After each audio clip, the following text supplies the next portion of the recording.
For those of you who've been used to online learning for a while, you'll probably be familiar with the module leader who would put their lecture slides online and leave it at that in terms of the content they might share with you. And for us, those slides tend to be pretty meaningless unless you've been to the lecture and you've heard the narration that goes with those slides. And so we've got a tool now that allows lecturers to add narration to the PowerPoint slides and put them online. This is very useful for students. Perhaps again, our focus at the minute has been working with distance education students. But as a tool for revision, if we're looking at now 24-week-long modules, the supplying of narrated PowerPoints with some tips and hints and reminders of the topics that you covered maybe in the earlier weeks are fantastic for revision. And another feature, or another thing that academics are doing more and more, and certainly on a course that I'm studying at the minute, is me being able to get feedback, audio feedback via a podcast. And I'm finding it amazing compared to getting a bit of paper with some notes, some generic type notes that might be from a bank in the lecturer's head around an assessment.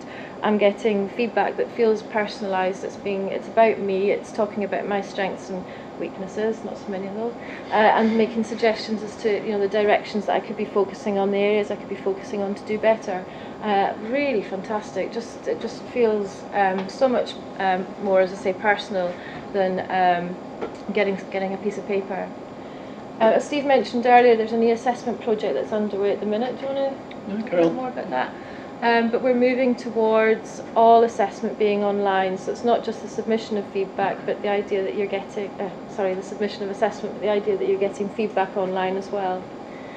Some academics are using Twitter to keep their students updated, not just with changes to classrooms and seminars, but with suggested reading, resources that you might want to look at, something that might have happened in the press that they need to draw your attention to in relation to an assessment.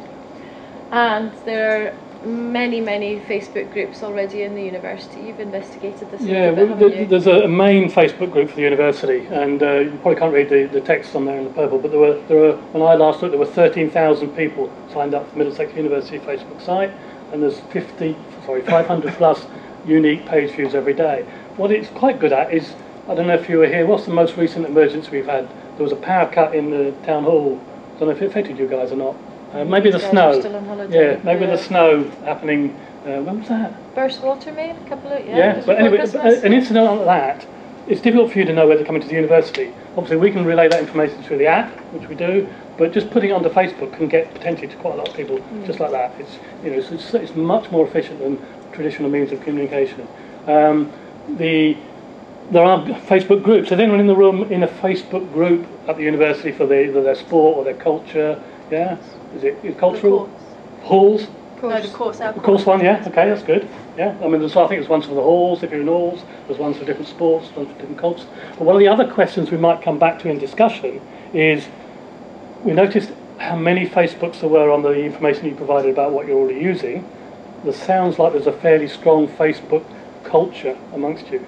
If the portal, the UniHub portal, allows the communities that Kirsteen was describing earlier on, is there going to be a move towards those communities, or are we all so entrenched in Facebook that the university isn't going to get much pickup? And I'd be just interested to have any sort of comments from you about that aspect of it for those parts of it in the discussion later on. And just finally, the library staff in, is it in a particular school or department? It's EIS. EIS, so using both Twitter and a blog to disseminate information about new materials in the library, things that are happening, availability of walk-in support sessions, all sorts of things. And it is really a really useful tool for disseminating that sort of instant information to people. So one of the areas that we're really interested about in terms of this whole sort of social media and education debate is the idea of user-generated content and the idea of collaboration. And just some examples here as to why this type of move is beneficial. I touched on it earlier, but the idea of us being engaged in the construction of our experience rather than just sitting back and absorbing what lecturers throw at us, I think is definitely a benefit. And that leads on to the idea that we would constantly be updating the content ourselves. We take responsibility for that content rather than, as I say, depending on the costly expert input of our lecturers, our teaching teams. It also supports the idea of collaboration by allowing us to develop those group work skills I mentioned earlier. And these guys, Mason and Rennie, suggest that online spaces and intergroup communications are a big part of what motivates us to learn.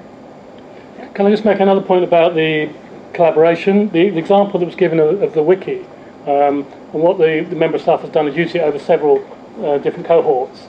And she reckons she'd probably got enough material to have written a textbook because of the student input to those different topics, that happened in different cohorts and different years.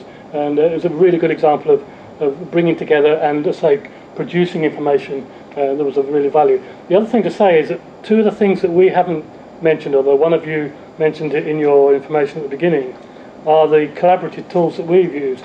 Do people know what is the software behind the presentation today?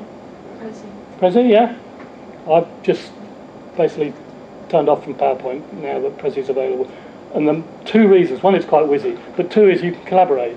Okay, Kirsteen and I had a dry run of this presentation yesterday, but both of us actually did something collaboratively, last night or this morning or something like that, because it is possible to do that without having to send a file to someone and all this sort of stuff. It's just really useful.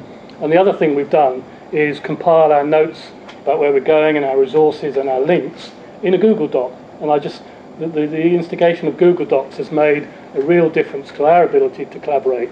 And I just think they're two of the most useful collaborative tools that we're involved with. Okay, now it's back over to you. We've got another activity for you. We would like you to have a think about that statement that social media makes face-to-face lectures redundant. But we want you to break up into 4 groups. We'll have the odd numbers having a think about their response to that question, but they're taking the stance that they think it's wrong. They don't believe, they're against that statement that social media makes face-to-face lectures redundant.